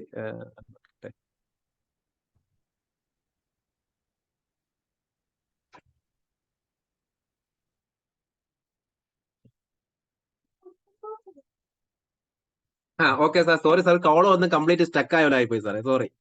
ഓക്കെ, വളരെ എന്താണ് സന്തോഷം എന്ന് ചോദിച്ചു കഴിഞ്ഞാല് അമ്മയുടെ ഒരു അസുഖ സമയത്ത് എനിക്ക് നല്ല രീതിയിൽ ഓക്കെ വളരെ നല്ല രീതിയിൽ, കാരണം RCMല് പ്രവർത്തന ഫലമായിട്ട് ഞാൻ പറഞ്ഞു എന്റെ കംപ്ലീറ്റ് ഉണ്ടായിരുന്ന കടങ്ങൾ കംപ്ലീറ്റ് തീർക്കാൻ വേണ്ടി പറ്റി. എന്റെ വീടിന്റെ കംപ്ലീറ്റ് ജോലി അമ്മ എപ്പോഴും പറയും, എന്റെ റൂമൊന്ന് തേച്ചതാ, എന്റെ റൂമൊന്ന് തേച്ചാ, എന്റെ റൂമൊന്ന് തേച്ചാന്ന് പറയും. പക്ഷെ എന്റെ വീട് കംപ്ലീറ്റ് പൂശാൻ വേണ്ടി പറ്റി. എന്റെ വീടിന്റെ കംപ്ലീറ്റ് ടൈലിന്റെ പണി തീർക്കാൻ വേണ്ടി പറ്റി. അത് മാത്രമല്ല, സ്വന്തമായിട്ട് കാർ വാങ്ങാൻ വേണ്ടി പറ്റി എന്നുള്ളതാണ്. സ്വന്തമായിട്ട് ഒരു 9 ലക്ഷം രൂപ കൊടുത്ത് എനിക്ക് ഒരു കാറ് വാങ്ങാൻ വേണ്ടി പറ്റി. അതുകൊണ്ട് തന്നെ എന്റെ അമ്മയെ എപ്പോഴും വേണമെങ്കിലും, ഏത് രാത്രിയിലോ എപ്പോഴും വേണമെങ്കിലും ആരുടെയും സഹായമില്ലാതെ ഹോസ്പിറ്റലിൽ എനിക്ക് കൊണ്ടുപോകാൻ വേണ്ടി പറ്റി. അമ്മയ്ക്ക് എന്ത് പ്രശ്നം ഉണ്ടെങ്കിലും ആശുപത്രിയിൽ കൊണ്ടുപോകാനും കൃത്യമായി മരുന്ന് വാങ്ങി കൊടുക്കുവാനും അമ്മയെ ഒരു നല്ല രീതിയിൽ കുറച്ചുകൂടെ ബെറ്ററാക്കി നോക്കാൻ പറ്റുമായിരുന്നു. പക്ഷെ എന്നാലും എന്നോട് കഴിയുന്നതിനപ്പുറം തന്നെ അമ്മയെ നല്ല രീതിയിൽ എനിക്ക് നോക്കാൻ വേണ്ടി പറ്റി. അതെനിക്കറിയാം, 100% ഞാൻ ഉറപ്പ് പറയുകയാണ്. RCM എന്ന് പറയുന്ന സംവിധാനത്തിൽ അല്ലായിരുന്നു എന്നുണ്ടെങ്കിൽ ഒരുപക്ഷെ ഞാനും അമ്മയൊക്കെ ഇന്ന് കാണുമോ എന്ന് എനിക്ക് ഒരു ഉറപ്പും പറയാൻ പറ്റില്ല. എന്നേ ഞാനും അമ്മയൊക്കെ ഈ ലോകം വിട്ട് പോകുമായിരുന്നു എന്നുള്ളത്. അത്രയ്ക്ക് മോശപ്പെട്ട അവസ്ഥയായിരുന്നു എന്നുള്ളതാണ്. ഇപ്പൊ സക്സസ് ആകുക എന്ന് പറയുന്ന ഒരു കാര്യത്തില് നമുക്കറിയാം, എളുപ്പത്തിൽ പണം ഉണ്ടാക്കാൻ വേണ്ടി പറ്റുന്ന ഒരു സംവിധാനം ഇന്ന് ലോകത്ത് കണ്ടുപിടിക്കപ്പെട്ടിട്ടില്ല. എല്ലാരും പറയും വളരെ ഫാസ്റ്റ് ആയിട്ട് ഇൻവെസ്റ്റ്മെന്റ് സ്കീമുകളും ഒക്കെ കൊണ്ടുവന്നതിന് ഫാസ്റ്റ് മണി, എന്താ ക്വിക്ക് മണി എന്നൊക്കെ പറഞ്ഞിട്ടൊക്കെ പല ആൾക്കാരെയും പൈസ തട്ടിക്കൊണ്ട് പോകുന്നുണ്ട്. പക്ഷെ നമ്മൾ മനസ്സിലാക്കേണ്ട ഒരു കാര്യമാണ്, വളരെ ഫാസ്റ്റ് ആയിട്ട് പണം ഉണ്ടാക്കാൻ പറ്റുന്ന ഒരു സംവിധാനവും ഇന്ന് ലോകത്ത് കണ്ടുപിടിക്കപ്പെട്ടിട്ടില്ല. അപ്പൊ അങ്ങനെ കിട്ടുന്നുണ്ടെങ്കിൽ ഒരുപക്ഷെ അത് പല ആൾക്കാരുടെയും വിയർപ്പിന്റെ പണമാണ് അങ്ങനെ കിട്ടുന്നത് എന്നുള്ളതാണ്. ഒരിക്കലും സത്യസന്ധമായ പണമായിരിക്കത്തില്ല. ഇപ്പൊ സക്സസ് ആവണമെന്നുണ്ടെങ്കിൽ നമുക്ക് കുറച്ച് കാര്യങ്ങള്, ഇപ്പൊ വിജയം നമ്മളോട് ആവശ്യപ്പെടുന്ന 5 കാര്യങ്ങളാണ്. അത് നമ്മൾ ഉറപ്പായിട്ടും അത് നമുക്ക് ചെയ്യാൻ വേണ്ടി പറ്റണം. ഏത് മേഖലയിലായാലും, പ്രത്യേകിച്ച് RCM പോലൊരു ബിസിനസ്സിൽ നെറ്റ്വർക്ക് മാർക്കറ്റിംഗ് ആണ്. നമുക്കറിയാം നമുക്ക് ആർക്കും ഇതിനു മുമ്പേ നെറ്റ്വർക്ക് മാർക്കറ്റിങ്ങോ അല്ലെങ്കിൽ സെയിലോ അല്ലെങ്കിൽ കച്ചവടമോ ബിസിനസ്സോ ചെയ്തൊന്നും ശീലമില്ലാത്ത ആൾക്കാരാണ്.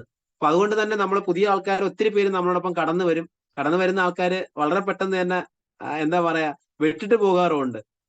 കൂടുതലും പഠിക്കാത്തത് കൊണ്ടാണ് അവരെല്ലാം വിട്ടിട്ട് പോകുന്നത് എന്നുള്ളതാണ്. പിന്നെ ഈ സിസ്റ്റത്തിനനുസരിച്ച് മാറാനോ പഠിക്കാനോ ഒന്നും അവർ തയ്യാറാകാത്തത് കൊണ്ടും ഒരുപക്ഷെ അപ്ലൈന്റെ ഒരു അറിവിന്റെ കുറവോ അല്ലെങ്കിൽ ഈ സിസ്റ്റത്തിനെ കുറിച്ചുള്ള അറിവില്ലായ്മ കൊണ്ടോ ഒക്കെയാണ് സംഭവിക്കുന്നത് എന്നുള്ളതാണ്. അപ്പൊ ഉറപ്പായിട്ടും നമ്മളോടൊപ്പം കടന്നു വരുന്ന ആൾക്കാർ വിജയിക്കണം എന്ന് ഉറപ്പുണ്ടെങ്കിൽ നമ്മൾ ഹാർഡ് വർക്ക് ചെയ്യണമെന്നുള്ളതാണ്.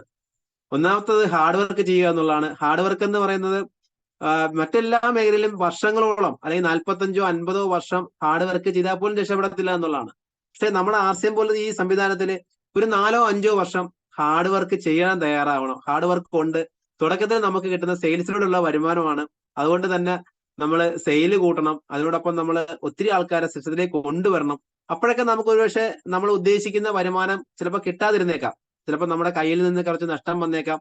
എന്നിരുന്നാൽ പോലും നമ്മൾ 4-5 വർഷം ഹാർഡ് വർക്ക് ചെയ്യാൻ നമ്മൾ തയ്യാറാവണം. കഠിനാധ്വാനം ചെയ്യാൻ നമ്മൾ തയ്യാറാവണം. രണ്ടാമത് വേണ്ടതാണ് പേഷ്യൻസ് എന്ന് പറയും. പേഷ്യൻസ് എന്ന് പറഞ്ഞാൽ ഒരു ക്ഷമയുണ്ടാവണം, അല്ലേ? നമുക്ക് ഒരു ക്ഷമയോടുകൂടി നമ്മൾ ഹാർഡ് വർക്ക് ചെയ്യാൻ തയ്യാറാവണം. അപ്പൊ പല ആൾക്കാരെയും നമ്മൾ സിസ്റ്റത്തിൽ കൊണ്ടുവരും. ഒരുപക്ഷെ അവരൊക്കെ നമ്മൾ വിട്ടുപോയേക്കാം. പല പല പ്രശ്നങ്ങൾ വന്നേക്കാം. പല പല പ്രതിസന്ധികൾ ഉണ്ടായേക്കാം. ഈ സമയത്തെല്ലാം നമ്മൾ ക്ഷമയോടുകൂടി സിസ്റ്റത്തിൽ ഉറച്ചു നിൽക്കാൻ നമുക്ക് പറ്റണം. പിന്നെ മൂന്നാമാണ് സാക്രിഫൈസ് എന്ന് പറയും. ത്യാഗങ്ങൾ ചെയ്യാൻ തയ്യാറാവണം. ഒരിക്കലും നമ്മൾ കംഫർട്ട് സോണിൽ നിന്നുകൊണ്ട് ഈ ബിസിനസ്സിൽ നേട്ടം ഉണ്ടാക്കാൻ വേണ്ടി പറ്റത്തില്ല. ഉറപ്പായിട്ടും നമ്മൾ ആ കംഫർട്ട് സോൺ ബ്രേക്ക് ചെയ്തുകൊണ്ട് നമ്മൾ ഒരുപക്ഷെ നേരത്തെ എണീക്കേണ്ട ഒരു ശീലം. ഇപ്പൊ നമുക്കറിയാം രാവിലെ 6 മണിക്ക് പവിത്രമുണ്ട്. ഉറപ്പായിട്ടും നമ്മൾ നേരത്തെ ഒരു 5 മണിക്കെങ്കിലും ഉറക്കം എണീറ്റെങ്കിൽ മാത്രമേ നമ്മൾ ആ പവിത്രത്തിൽ പങ്കെടുക്കാൻ പറ്റുള്ളൂ. നമ്മുടെ പ്രാഥമിക കർമ്മങ്ങളൊക്കെ നടത്തിയതിനു ശേഷം ആ പ്രോഗ്രാമിൽ പങ്കെടുക്കണമെന്നുണ്ടെങ്കിൽ ഉറപ്പായിട്ടും നമ്മൾ 5 മണിക്ക് ഉറക്കം എണീക്കേണ്ടി വരും. അപ്പൊ 6 മണിക്കും 8 മണിക്കൊക്കെ ഉറക്കം എണീക്കുന്ന ആൾക്കാരെ സംബന്ധിച്ച് വളരെ ബുദ്ധിമുട്ടാവും. അപ്പൊ അതൊരു സാക്രിഫൈസ് ആണ്, ത്യാഗമാണ്. കാരണം രാവിലെ എണീക്കുക എന്നുള്ളതായിരിക്കും. ചിലപ്പോൾ യാത്ര ചെയ്യേണ്ടി വരും, ദൂര സ്ഥലങ്ങളിൽ പോകേണ്ടി വരും.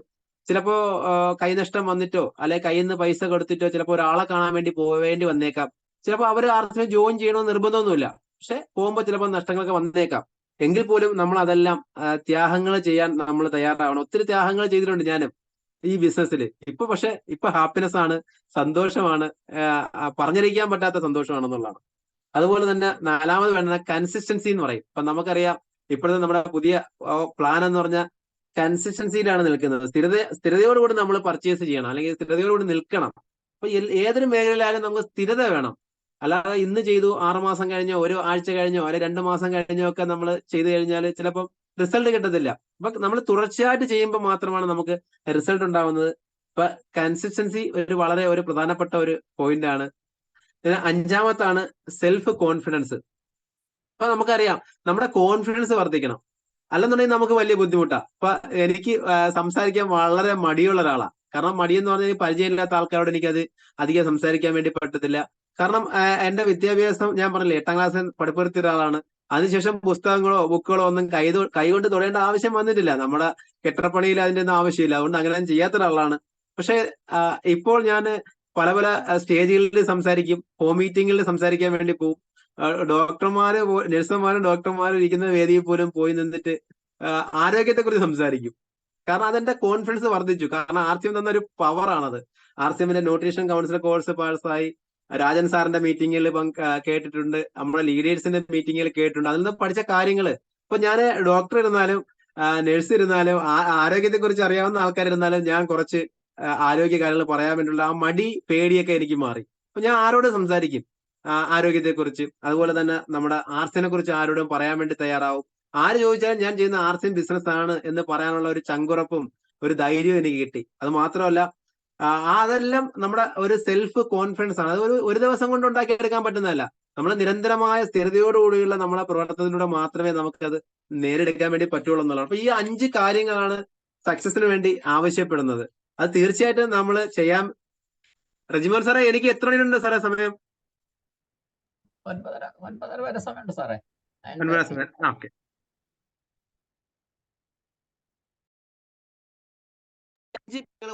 നമ്മൾ ചെയ്യുവാൻ തയ്യാറാവണം. അതോടൊപ്പം തന്നെ നമ്മൾ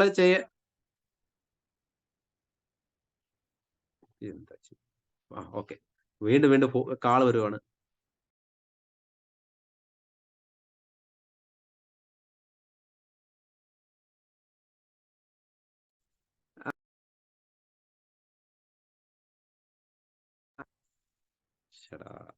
ഓക്കെ ഓക്കെ സാറേ, സോറി, വീണയുടെ ഫോണിൽ തുടർച്ചയായിട്ട് കളന്നുകൊണ്ടിരിക്കുക. സോറി. ഓക്കെ, അപ്പൊ എന്തായാലും വിജയത്തിന് വേണ്ടിയിട്ട് അല്ലെങ്കിൽ നമ്മൾ ഈ 5 കാര്യങ്ങൾ പ്രാക്ടീസ് ചെയ്യണം എന്നുള്ളതാണ്. അത് മാത്രമല്ല, നമ്മൾ ഏതൊരാളും പുതിയൊരു ആര് ജോയിൻ ചെയ്താലും നമ്മൾ പഠിച്ചിരിക്കേണ്ട ഒരു കാര്യമാണ് 6 ബേസിക് സ്റ്റെപ്സ് എന്നാണ്. അത് നമ്മൾ ഉറപ്പായിട്ടും പഠിച്ചിരിക്കണം. നമ്മളെ ടീമിലോട്ട് പഠിപ്പിക്കുകയും വേണ്ടി ചെയ്യേണ്ട ഒരു കാര്യമാണ്. 21 ഗോൾഡൻ റൂൾസ് ഉണ്ട്. 6 ബേസിക്സ് ആണ് ആദ്യം ഉള്ളത്. രണ്ടാമത് 8 കോർ സ്റ്റെപ്സ് ആണ്. അപ്പൊ 6 ബേസിക്സ് എന്തിനാണെന്ന് വെച്ച് കഴിഞ്ഞാല് നമ്മൾ അസോസിയേറ്റ് ബയേഴ്സിനെ കണ്ടെത്തുവാനും കസ്റ്റമേഴ്സിനെ ക്രിയേറ്റ് ചെയ്യുവാനും വേണ്ടിയിട്ടാണ് നമുക്ക് 6 ബേസിക്സ് സ്റ്റെപ്സ് ഉള്ളത്. രണ്ടാമത് 8 കോർ സ്റ്റെപ്സ് ആണ്. അത് നമ്മുടെ എന്താ പറയാ ബിസിനസ്സിൽ ലീഡേഴ്സിനെ ക്രിയേറ്റ് ചെയ്യാൻ വേണ്ടിയിട്ടാണ്. അല്ലെങ്കിൽ നമ്മുടെ PV കൂട്ടുവാനും നമ്മുടെ ബിസിനസ്സിനെ വളർത്തുവാൻ വേണ്ടിയിട്ടാണ് നമുക്ക് 8 കോർ സ്റ്റെപ്സ് ഉള്ളത്. അടുത്തത് 7 കർദിനാൾ റൂൾസ് ആണ്. അത് നമ്മുടെ ബിസിനസ് തകരാതിരിക്കുവാനാണ്. ഇപ്പൊ ചുരുക്കം പറഞ്ഞാൽ നമ്മൾ പ്രത്യേകിച്ച് ഒന്നും സ്വന്തമായി പഠിക്കുകയോ ചെയ്യേണ്ട ആവശ്യമില്ല. കാരണം 20-24 വർഷമായിട്ട് RCM എന്ന് പറയുന്ന ഈ ബിസിനസ് നിലനിൽക്കുകയും ഈ ബിസിനസിനെ കുറിച്ച് പഠിക്കുകയും ഈ ബിസിനസ്സിലൂടെ വലിയ വലിയ നേട്ടങ്ങൾ ഉണ്ടാക്കിയ ലീഡേഴ്സ് അവരുടെ അനുഭവത്തിൽ നിന്ന് പഠിച്ച കാര്യങ്ങളാണ് നമുക്ക് പറഞ്ഞു തരുന്നത് എന്നുള്ളതാണ്. അപ്പൊ നമ്മളായിട്ട് ഒന്നും ചെയ്യേണ്ട ആവശ്യമില്ല. ഇത് നമ്മൾ ഉറപ്പായിട്ടും ഏതൊരാളും പ്രാക്ടീസ് ചെയ്യണം, പ്രവർത്തിക്കണം. ഇല്ലെന്നുണ്ടെങ്കിൽ ഒരുപക്ഷെ നമ്മുടെ ബിസിനസ് തകർന്നു പോകാൻ സാധിക്കും, തകർന്നു പോയേക്കാം. കാരണം തെറ്റായ കാര്യങ്ങൾ നമ്മൾ ചെയ്താൽ. അതിനാണ് ഈ ഒരു സംവിധാനം ഏർപ്പെടുത്തിയിരിക്കുന്നത് എന്നുള്ളതാണ്. അപ്പൊ അത് ഉറപ്പായിട്ടും നമ്മൾ പഠിക്കാൻ തയ്യാറാവണം.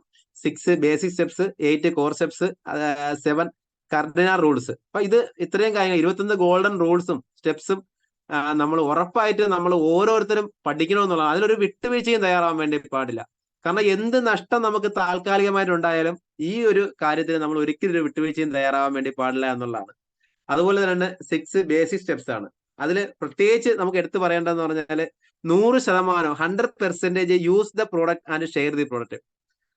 ഉറപ്പായിട്ടും നമ്മൾ 100% പ്രോഡക്റ്റ് നമ്മൾ ഉപയോഗിക്കാൻ തയ്യാറാവണം. RCM ഇല്ലാത്ത ഉൽപ്പന്നം മാത്രമേ നമുക്ക് പുറത്തുനിന്ന് വാങ്ങാൻ വേണ്ടി പാടുള്ളൂ. RCM അത് ഉണ്ടെന്നുണ്ടെങ്കിൽ, നമുക്ക് ആവശ്യമുള്ളത് RCM ഉണ്ട് എന്നുണ്ടെങ്കിൽ ഉറപ്പായിട്ടും നമ്മൾ RCM ഉൽപ്പന്നങ്ങൾ നമ്മൾ വാങ്ങി ഉപയോഗിക്കണം. അത് മാത്രമല്ല, ഇത് ഷെയർ ചെയ്യുവാൻ നമ്മൾ മടി കാണിക്കാൻ വേണ്ടി പാടില്ല. നമ്മൾ ഉപയോഗിക്കുന്ന ഉൽപ്പന്നത്തിന്റെ ക്വാളിറ്റി നമ്മൾ മനസ്സിലാക്കുകയും ഇത് മറ്റുള്ളവരിലേക്ക് എത്തിക്കുകയും നമ്മൾ ചെയ്യാൻ ഒരു മനസ്സ് കാണിക്കണം. ഇത് നന്മയാണ് എന്ന് നമുക്ക് ബോധ്യം ഉണ്ടാവണം. ഇത് അത് മറ്റുള്ളവർക്ക് എത്തിക്കാനുള്ള മനസ്സ് കാണിക്കണം. അതിലൊരു ഇതും കോംപ്രമൈസും ചെയ്യാൻ തയ്യാറാവരുത് എന്നുള്ളതാണ്. രണ്ടാമതാണ് make a list of your dreams and prospect. ഉറപ്പായിട്ടും നമ്മുടെ സ്വപ്നങ്ങളുടെ ലിസ്റ്റ് ഉണ്ടാവണം. കാരണം നമ്മുടെ സ്വപ്നങ്ങളാണ് നമ്മളെ മുന്നോട്ട് കൊണ്ടുപോകുന്നത്. അപ്പൊ നമ്മുടെ ലക്ഷ്യങ്ങൾ വലുതാണെന്നുണ്ടെങ്കിൽ നമുക്കൊന്നും തടസ്സമായി വരാറില്ല. കാരണം നമ്മുടെ ബിസിനസിന്റെ പ്രത്യേകത നമുക്കറിയാം. ആളുകളെ ക്രിയേറ്റ് ചെയ്യുക, ലീഡേഴ്സിനെ ക്രിയേറ്റ് ചെയ്യുന്ന ബിസിനസ്സാണ്. അപ്പൊ ധാരാളം സ്വഭാവമുള്ള ആൾക്കാര്, പല നാട്ടിലുള്ള ആൾക്കാര്, പല ഭാഷ സംസാരിക്കുന്നവരൊക്കെ നമ്മൾ ടീമിലേക്ക് കടന്നു വന്നേക്കാം. അപ്പൊ അവരെയൊക്കെ നമുക്ക് എന്താ ചെയ്യാം, കൈകാര്യം ചെയ്ത് മുന്നോട്ട് കൊണ്ടുപോകണമെങ്കിൽ വലിയൊരു സ്വപ്നം നമുക്ക് ഉണ്ടെങ്കിൽ മാത്രമേ സാധിക്കൂ. ഇല്ലെങ്കിൽ നമ്മൾ തളർന്നു പോകും, അല്ലെ? അതുകൊണ്ട് നമുക്ക് നമ്മുടെ സ്വപ്നങ്ങളുടെ ലിസ്റ്റ് നമ്മൾ തയ്യാറാക്കണം. അതോടൊപ്പം പ്രോസ്പെക്ട് എന്ന് പറഞ്ഞാല് നമ്മൾ ആരെയൊക്കെയാണോ ഈ ബിസിനസ്സിലേക്ക് കൊണ്ടുവരാൻ ഉദ്ദേശിക്കുന്നത്, നമ്മൾ ആരെയൊക്കെയാണോ ഈ ബിസിനസ്സിനെ രക്ഷപ്പെടുത്താൻ ആഗ്രഹിക്കുന്നത്, അവിടെ എല്ലാം ഒരു ലിസ്റ്റ് നമ്മൾ തയ്യാറാക്കണം. ഒരു 200, 500, 1000 പേരുടെ ലിസ്റ്റ് നമുക്ക് ഉണ്ടെന്നുണ്ടെങ്കിൽ, പല ആൾക്കാർ ഈ ബിസിനസ്സിൽ പിന്നോട്ട് പോകുന്നത്, അല്ലെ പരാജയപ്പെട്ടു പോകുന്നത് അവരുടെ കയ്യിൽ ലിസ്റ്റ് ഇല്ല എന്നുള്ളതാണ്. അവർ 5 or 10 പേരുടെ ലിസ്റ്റ് മാത്രമേ അവരുടെ കയ്യിൽ കാണുള്ളൂ. ആ 5 or 10 പേര് നമ്മൾ പോയി കാണും. ആ 10 പേര് ഒരുപക്ഷെ നോ പറഞ്ഞേക്കാം, അല്ലേ? ആ നോ പറയുന്ന സമയത്ത് നമ്മുടെ ലിസ്റ്റ് തീർന്നു പോയാൽ എന്ത് സംഭവിക്കും? നമ്മുടെ ബിസിനസ് അവിടെ നിൽക്കും, അല്ലേ? പക്ഷെ നമ്മുടെ കയ്യിൽ 1000 പേരുടെ ലിസ്റ്റ് ഉണ്ടെങ്കിലോ വീണ്ടും നമ്മുടെ കയ്യിൽ 990ഓളം പേര്, അല്ലേ, നമ്മളോടൊപ്പം ഉണ്ടാവും. അപ്പൊ അവരെ കാണാൻ വേണ്ടി നമുക്ക് വീണ്ടും വീണ്ടും പോകാൻ വേണ്ടി പറ്റും. അപ്പൊ ഉറപ്പായിട്ടും ലിസ്റ്റ് തയ്യാറാക്കുക. നമ്മുടെ കോൺടാക്ട് ലിസ്റ്റിൽ തന്നെ 10,000 പേര് അല്ലെ 500 പേരെ കാണും. അപ്പൊ അതെല്ലാം എഴുതാൻ വേണ്ടി പറ്റും. പരിചയക്കാരുടെ, സുഹൃത്തുക്കളുടെ, യാത്ര പോകുമ്പോൾ പരിചയപ്പെടുന്ന ആൾക്കാരുടെ ഒക്കെ ആരുടെ വേണമെങ്കിലും അവരുടെ പേരും ഫോൺ നമ്പരും ഒന്ന് എഴുതി വെക്കുക, ലിസ്റ്റ് തയ്യാറാക്കുക എന്നുള്ളതാണ്. അതിനുശേഷം 3-ാമതാണ് കോണ്ടാക്ട് ആൻഡ് ഇൻവൈറ്റ്. അപ്പൊ നമ്മൾ അവരെ കോണ്ടാക്ട് ചെയ്യണം. അപ്പൊ കോണ്ടാക്ട് ചെയ്യുമ്പോൾ ഒരിക്കലും നമ്മൾ ഫോണിലൂടെ അവരോട് ബിസിനസ് പറയാൻ വേണ്ടി പാടില്ല. RCM ആണ്, RCM കുറച്ച് ഉൽപ്പന്നം കൊണ്ടുവരാൻ വേണ്ടി പോകുന്നു, നെറ്റ്വർക്ക് ആണ്, ഡയറക്ട് മാർക്കറ്റിംഗ് ആണ്, ഇതൊന്നും ഒരു കാരണവശാലും ഫോണിലൂടെ സംസാരിക്കാൻ വേണ്ടി പാടില്ല. അപ്പോയിന്റ്മെന്റ് എടുക്കാൻ വേണ്ടി മാത്രമേ നമ്മൾ ഉപയോഗിക്കാൻ വേണ്ടി പാടുള്ളൂ. അപ്പോയിന്റ്മെന്റ് എടുത്തതിന് ശേഷം നമ്മൾ അവരെ പോയി കാണണം. അപ്പൊ നമ്മളെ പോയി കാണുമ്പോൾ നമുക്ക് അറിയില്ല എന്നുണ്ടെങ്കിൽ അറിയാവുന്ന ഒരു ലീഡറെയും കൂട്ടി വേണം പോവാൻ, അല്ലേ? നമ്മൾ അറിയാവുന്ന ഒരു ലീഡറെയും കൂട്ടി വേണം പോവാൻ. അവരെ പോയി കോണ്ടാക്ട് ചെയ്യണം, അവരെ പോയി കാണണം. അതിനുശേഷം നമ്മൾ ഷോ ദി പ്ലാൻ എന്നാ പറയുന്ന, നമ്മുടെ പ്ലാൻ ഷോ ചെയ്യണം. നമ്മുടെ പ്ലാൻ കൃത്യമായിട്ട് അവർക്ക് ഒരു ബുക്കിലോ ഒക്കെ നമ്മൾ എഴുതി വരച്ച് നമുക്ക് കാണിച്ചു കൊടുക്കാൻ വേണ്ടി പറ്റണം. അതിനോടൊപ്പം തന്നെ പ്രോഡക്റ്റും, show the plan and product എന്നാ പറയുന്നത്. അതിനോടൊപ്പം നമ്മുടെ പ്രോഡക്റ്റ്. അപ്പൊ പ്രോഡക്റ്റിനെ കുറിച്ച് പറയുമ്പോൾ ഉറപ്പായിട്ട് ഒരു 5 പ്രോഡക്റ്റിന്റെ വില വ്യത്യാസം, 5 പ്രോഡക്റ്റ് മാർക്കറ്റിലെ വിലയും നമ്മുടെ വിലയും അവരെ ഒന്ന് താരതമ്യം കൊടുത്തിട്ട് നമ്മുടെ ഉൽപ്പന്നത്തിന് വില കുറവാണ് എന്ന് കാണിച്ചു കൊടുക്കാൻ വേണ്ടി പറ്റണം എന്നുള്ളതാണ്. അതോടൊപ്പം തന്നെ ഈ ഉൽപ്പന്നങ്ങളുടെ ഗുണമേന്മ, ഈ ഉൽപ്പന്നം ഉപയോഗിച്ചാൽ കിട്ടുന്ന നേട്ടം എന്താണെന്ന് അവരെ ബോധ്യപ്പെടുത്തി കൊടുക്കാൻ വേണ്ടി പറ്റണം. അപ്പൊ അവരെ നമുക്ക് പ്ലാൻ കാണിച്ചു കൊടുക്കാൻ വേണ്ടി പറ്റണം. നമ്മുടെ 5 ഉൽപ്പന്നങ്ങളുടെ എങ്കിലും വില വ്യത്യാസവും ആ ഉൽപ്പന്നങ്ങളുടെ ഗുണമേന്മയും അവരെ ബോധ്യപ്പെടുത്തി കൊടുക്കാൻ വേണ്ടി പറ്റണം എന്നുള്ളതാണ്.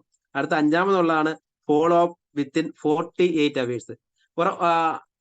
തീർച്ചയായിട്ടും നമ്മൾ മനസ്സിലാക്കണം, നമ്മൾ ഒരാളെ പോയി കണ്ടു, കാര്യങ്ങളെല്ലാം ബോധ്യപ്പെടുത്തി കൊടുത്തിട്ട് അവര് നമ്മളെ വിളിച്ചോളും എന്ന് പറഞ്ഞുകൊണ്ട് ഒരിക്കലും നിങ്ങൾ ഇരിക്കാൻ വേണ്ടി പാടില്ല. 48 മണിക്കൂറിനുള്ളിൽ തന്നെ അവരെ നമ്മൾ ഫോൺ വിളിച്ചിട്ട് ഉറപ്പായിട്ട് അവരോട് ചോദിക്കണം, പ്ലാൻ കേട്ട് എന്ത് തോന്നുന്നു, ഉൽപ്പന്നം ഉപയോഗിച്ചോ, എന്താണ് നിങ്ങളുടെ അഭിപ്രായം, നിങ്ങളുടെ വിലയേറിയ അഭിപ്രായം കേൾക്കാൻ ഞാൻ താല്പര്യപ്പെടുന്നു എന്ന് പറഞ്ഞുകൊണ്ട് അവരോട് ചോദിച്ച് അവരുടെ കാര്യങ്ങൾ പറഞ്ഞ് മനസ്സിലാക്കി എടുക്കണം എന്നുള്ളതാണ്. ഉറപ്പായിട്ടും നമ്മൾ എന്ത് ചെയ്യണം, ഈ പറയുന്ന ഫോളോ അപ്പ് മസ്റ്റ് ആണ്. ഫോളോ അപ്പിലൂടെ 2.5 വർഷവും 3 വർഷവും കഴിഞ്ഞിട്ട് ഈ സിസ്റ്റത്തിൽ ഞാൻ 6 വർഷം വരെ കഴിഞ്ഞിട്ട് ഞാൻ ഈ സിസ്റ്റത്തിൽ കൊണ്ടുവന്ന 6 വർഷത്തോളം ഫോളോ അപ്പ് ചെയ്തിട്ട് പോലും RCMലേക്ക് കൊണ്ടുവന്ന ധാരാളം പേര് എന്നോട് ഉണ്ടെന്നുള്ളതാണ്. അപ്പോൾ ഉറപ്പായിട്ടും നമ്മൾ ഫോളോ അപ്പ് ചെയ്യുമ്പം ഒരിക്കലും 2 പ്രാവശ്യമോ 3 പ്രാവശ്യമോ ഒന്നും അല്ല. എന്നാണോ അവർ നമ്മളോടൊപ്പം ജോയിൻ ചെയ്യുന്നത്, എന്നാണോ അവർ നമ്മളോടൊപ്പം ആക്റ്റീവായി പ്രവർത്തിക്കുന്നത്, എന്നാണോ അവർ നല്ലൊരു ലീഡർ ആവുന്നത്, അതുവരെ നമ്മൾ അവരെ ഫോളോ അപ്പ് ചെയ്തുകൊണ്ടേയിരിക്കണം. ഫോളോ അപ്പിന് വളരെ പ്രാധാന്യം ഉണ്ടെന്നുള്ളതാണ്. അപ്പൊ അത് ഒരു ഇതും വിചാരിക്കാൻ വേണ്ടി പാടില്ല, ഒരു മടിയും വിചാരിക്കാൻ വേണ്ടി പാടില്ല. നമ്മൾ ഓരോരുത്തരും ഈ സിസ്റ്റത്തിലേക്ക് കൊണ്ടുവരുന്നത് അവരെ രക്ഷപ്പെടുത്താൻ വേണ്ടിയിട്ടാണ്. ഉറപ്പായിട്ടും അവരെ രക്ഷപ്പെടുത്താൻ വേണ്ടിയിട്ടാണ്. കാരണം ഞാൻ ഈ സിസ്റ്റത്തിൽ വന്നുകൊണ്ടാണ് ഞാൻ രക്ഷപ്പെട്ടത്, അല്ലെ? ഞാൻ ഈ സിസ്റ്റത്തിൽ നിന്ന് മാറി നിന്നിരുന്നെങ്കിലോ ഉറപ്പായിട്ടും എനിക്ക് രക്ഷപ്പെടാൻ വേണ്ടി പറ്റില്ലായിരുന്നു എന്നുള്ളതാണ്. അപ്പോൾ ഉറപ്പായിട്ടും നമ്മൾ ഓരോരുത്തരെയും കൊണ്ടുവരുന്നത് അവരെ രക്ഷപ്പെടുത്താൻ വേണ്ടിയിട്ടാണെന്നുള്ള ബോധത്തോടു കൂടി തന്നെ അവരെ നമ്മൾ ഫോളോ അപ്പ് ചെയ്ത് ഉറപ്പായിട്ടും കൂടെ നിർത്തണം. 6-മതാണ് complete joining process and start with 6 basic steps. അപ്പൊ ഉറപ്പായിട്ടും താല്പര്യമുള്ള ആൾക്കാരെ നമ്മൾ ജോയിൻ ചെയ്യിപ്പിക്കണം. അല്ലാത്ത ആൾക്കാരെ നമുക്ക് എന്ത് ചെയ്യാൻ വേണ്ടി പറ്റും, നമ്മുടെ കസ്റ്റമർ ആയിട്ട് നിർത്താൻ വേണ്ടി പറ്റും എന്നുള്ളതാണ്. ഓക്കെ, ജോയിൻ ചെയ്യാൻ താല്പര്യമുള്ളവരെ ജോയിൻ ചെയ്യിപ്പിക്കുക. അതിനുശേഷം ഉറപ്പായിട്ട് നമ്മൾ എന്താണോ ചെയ്ത ഈ 6 ബേസിക് സ്റ്റെപ്സ് ഉറപ്പായിട്ടും അവരെ നമ്മൾ പഠിപ്പിച്ചു കൊടുക്കണം. അവരും ഈ 6 ബേസിക് സ്റ്റെപ്സ് സ്റ്റാർട്ട് ചെയ്യണം. ഈ കാര്യങ്ങളെല്ലാം 100% അവർ പ്രോഡക്റ്റ് ഉപയോഗിക്കണം. അപ്പൊ 100% നമ്മളോടൊപ്പം നമ്മൾ കൊണ്ടുവന്നവർ ഈ ഉൽപ്പന്നങ്ങൾ ഉപയോഗിക്കണമെന്നുണ്ടെങ്കിൽ ഈ ഉൽപ്പന്നത്തിന്റെ വില വ്യത്യാസം, മാർക്കറ്റിലെ വില, ഈ ഉൽപ്പന്നത്തിന്റെ ക്വാളിറ്റി, ഈ ഉൽപ്പന്നം ഉപയോഗിക്കുമ്പോൾ ഉണ്ടാവുന്ന ആരോഗ്യപരമായ നേട്ടങ്ങളൊക്കെ നമ്മൾ പഠിച്ചാലേ പറ്റുള്ളൂ. കാരണം നമ്മൾ ഇവിടെ ജനറേറ്റ് ചെയ്യേണ്ട PV ആണ്, അല്ലെ? പർച്ചേസ് വോളിയം എന്ന് പറയുന്ന കമ്പനിക്ക് കിട്ടുന്ന ലാഭമാണ്. കമ്പനിക്ക് ലാഭം കൂടിയെങ്കിൽ മാത്രമേ നമ്മുടെ അക്കൗണ്ടിൽ കമ്പനി വരുമാനം തരുള്ളൂ. കമ്പനിക്ക് ലാഭം ഇല്ലെങ്കിൽ വരുമാനം തരാൻ വേണ്ടി പറ്റില്ല. അപ്പൊ നമ്മളെ പാർട്ട്നേഴ്സ് ആണ്. RCM എന്ന് പറയുന്ന ഈ ഒരു മഹാപ്രസ്ഥാനത്തിന്റെ, അല്ലെങ്കിൽ 60,000 കോടിയോളം ഇൻവെസ്റ്റ് ചെയ്തുള്ള വലിയൊരു കമ്പനിയുടെ ഒരു പൈസ പോലും ഇൻവെസ്റ്റ് ചെയ്യാതെ ഉള്ള പാർട്ട്നേഴ്സ് ആണ് നമ്മൾ. പക്ഷെ നമ്മൾ പാർട്ട്ണർമാർ ലാഭവിഹിതം മേടിക്കാൻ അർഹതയുള്ള അസോസിയേറ്റ് ബയേഴ്സ് ആണ് നമ്മൾ എന്നുള്ളതാണ്. ഇപ്പൊ നമ്മൾ എന്ത് ചെയ്യണം, നമ്മളായിട്ട് ഈ ഉൽപ്പന്നങ്ങൾ ഉപയോഗിക്കുകയും നമ്മളായിട്ട് തന്നെ ഈ ഉൽപ്പന്നങ്ങൾ ഉപയോഗിപ്പിക്കുകയും വേണമെന്നുള്ളതാണ്. അങ്ങനെ ഉപയോഗിപ്പിക്കണമെന്നുണ്ടെങ്കിൽ ഉറപ്പായിട്ടും നമ്മൾ ഈ പ്രോഡക്റ്റിനെ കുറിച്ചുള്ള നോളജ് നമുക്ക് ഉണ്ടാവണം.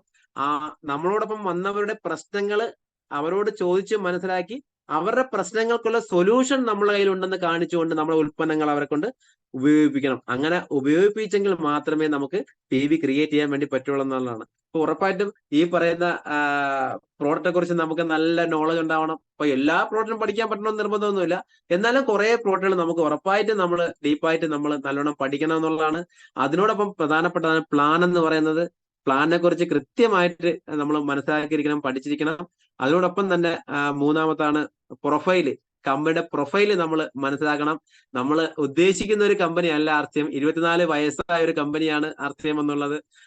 കമ്പനിയുടെ ക്രെഡിബിലിറ്റിയും ക്രെഡൻഷ്യലും ഒക്കെ നമ്മൾ മനസ്സിലാക്കണം. എങ്കിൽ മാത്രമേ നമുക്ക് കൂടെ പ്രവർത്തിക്കാൻ പറ്റൂ, അല്ലേ? കമ്പനിയുടെ MD ആരാണെന്ന് മനസ്സിലാക്കണം. അവരുടെയൊക്കെ മുൻകാല ചരിത്രം നമ്മൾ മനസ്സിലാക്കണം. അപ്പൊ കൃത്യമായിട്ട് നമ്മൾ പ്രൊഫൈൽ മനസ്സിലാക്കണം എന്നുള്ളതാണ്. അതിനോടൊപ്പം നാലാമതാണ് നമ്മൾ പീപ്പിൾ. 4P നമ്മൾ പഠിക്കണം. ജനങ്ങള്. അപ്പൊ എല്ലാവരോടും നമുക്ക് ഒരേപോലെ പറയാൻ വേണ്ടി പറ്റത്തില്ല, അല്ലെ?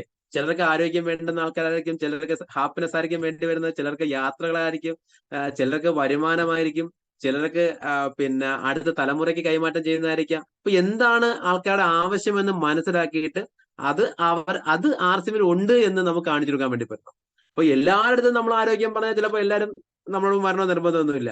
അപ്പൊ എല്ലാവരോടും നമ്മൾ വരുമാനത്തിന്റെ കാര്യം പറഞ്ഞാൽ എല്ലാവരും വരണമെന്ന് നിർബന്ധമൊന്നുമില്ല. അപ്പൊ ഒരാളെ നമ്മൾ മനസ്സിലാക്കണം, ജനങ്ങളെ നമ്മൾ പഠിക്കണം, അവർക്ക് വേണ്ടത് RCM ഉണ്ടെന്ന് കാണിച്ചു കൊടുക്കാൻ വേണ്ടി പറ്റണം എന്നുള്ളതാണ്. അപ്പൊ അങ്ങനെയുള്ള ഒത്തിരി കാര്യങ്ങൾ 9:30 എനിക്ക് ഒരുപാട് പറയണമെന്നുണ്ട്. പിന്നെ കുറച്ച് നാളായിട്ട് ഒന്നും സംസാരിക്കാതിരുന്നുകൊണ്ടുള്ള ചെറിയൊരു പ്രശ്നമൊക്കെ വന്നിട്ടുണ്ടായിരിക്കാം, തെറ്റുകളൊക്കെ പറ്റിയിട്ടുണ്ടായിരിക്കാം. സദയം നിങ്ങളെല്ലാവരും ക്ഷമിക്കണം. എനിക്കൊരു അവസരം തന്ന റെജിമോൻ സാറിന് വളരെ നന്ദി അറിയിക്കുന്നു. എന്റെ എല്ലാ ഗ്രേറ്റ് ലീഡേഴ്സിനും, നമ്മുടെ ഇങ്ങനൊരു സംവിധാനം, ഇങ്ങനൊരു കൂട്ടായ്മ നമുക്ക് സമ്മാനിച്ച നമ്മുടെ മഹാനായ MD TCGക്ക് നന്ദി പറയുന്നു. ഈ ഒരു സിസ്റ്റത്തെ, ഈ ഒരു സംവിധാനത്തെ ഇത്രയും വളർത്തി വലുതാക്കിയ എല്ലാ ഗ്രേറ്റ് ലീഡേഴ്സിനും, എന്റെ ക്രോസ് ലൈൻ ലീഡേഴ്സിനും എല്ലാവർക്കും ഉള്ള നന്ദി അറിയിച്ചുകൊണ്ട് ഞാൻ എന്റെ ഈ എളിയ ഒരു പ്രസന്റേഷൻ ഇവിടെ നിർത്തുവാണ്. Thank you. ജയാർഥ്യം. Thank you sir. ജയാർഥ്യം.